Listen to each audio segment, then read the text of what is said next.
मित्रों, सबसे पहले हम आपको बता दें कि यह वीडियो केवल आपसे इंफॉर्मेशन शेयर करने के लिए है। वीडियो के बताए गए तरीके को हम करने की सलाह बिल्कुल भी नहीं दे रहे हैं।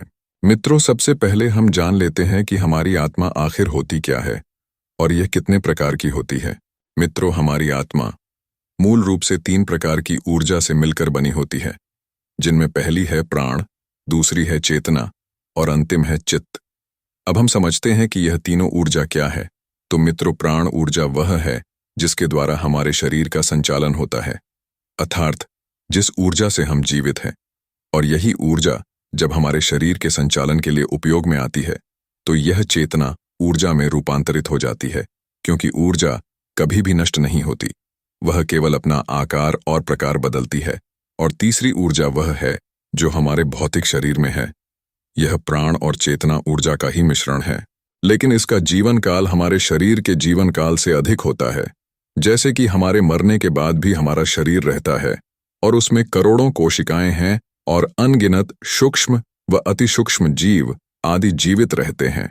कहीं ना कहीं वह हमारे ही शरीर की ऊर्जा से संचालित हो रहे होते हैं और इस प्रकार हमारी ऊर्जा का एक हिस्सा भौतिक रूप में सदैव इस संसार में रहता है।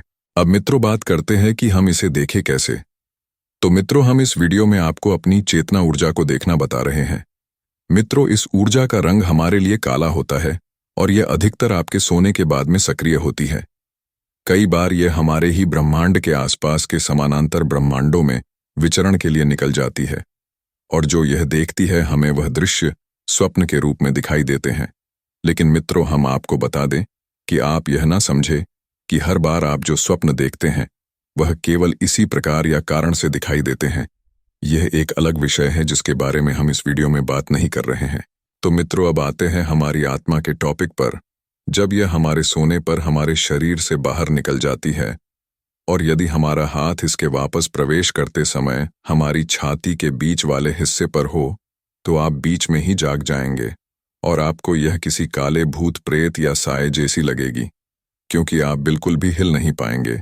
आपकी सांसें भी रुक जाएगी और आपको लगेगा कि यह साया आपको मार रहा है, जबकि वास्तविकता यह है कि आपका शरीर इस ऊर्जा के बिना चल नहीं सकता। और जब आप अपना हाथ अपनी छाती पर रख देते हैं तो इसके प्रवेश का मार्ग बंद हो जाता है और यह वापस प्रवेश करने का प्रयास करती है और आप इस बीच जाग जाते हैं तो आपको लगेगा कि यह साया आपको मारने की कोशिश कर रहा है।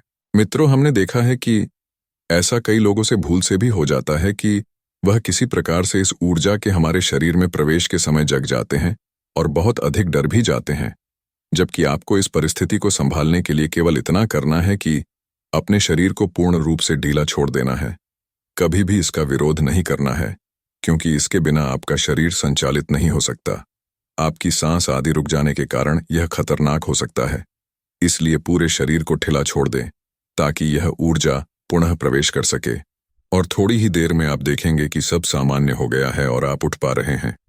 एक बात हम और बताना चाहेंगे मित्रों, यदि आपसे भूल से ऐसा हो जाता है कि सोते समय आप इस ऊर्जा के शरीर में प्रवेश करते समय जाग जाते हैं और घबरा जाते हैं, तो इससे बचने के लिए आप अपने शरीर को ढीला छोड़कर अपने आराध्य भगवान का मन में नाम जाप करना शुरू कर दें। इससे आपका ध्यान अपने डर और घबराहट से जल्दी ही हट जाएगा और ऊर्जा मिलते ही आप सामान्य हो जाएंगे। तो मित्रों, यह था हमारी आत्मा को देखने का तरीका, जिससे कि सोते समय हमारी चेतना शक्ति के प्रवेश द्वार को हाथ से रोककर कुछ समय के लिए इसे देखा जा सकता है। और इसी वीडियो में आपने अनजाने में हुई इस गलती से निपटने का तरीका भी जाना। मित्रों, यदि आपने कभी अनजाने में इसका अनुभव किया है तो हमें कमेंट में बताएं। और यदि आपको यह वीडियो काम का लगा तो इसे ज़्यादा से ज़्यादा लाइक और शेयर कीजिए। इससे हमें आप तक ऐसी ही ज्ञानवर्धक जानकारी लाने के लिए प्रेरणा मिलती है। और हमारे आने वाले वीडियो का अपडेट सबसे पहले पाने के लिए हमारे चैनल को सब्सक्राइब करना बिल्कुल ना भूलें। धन्यवाद।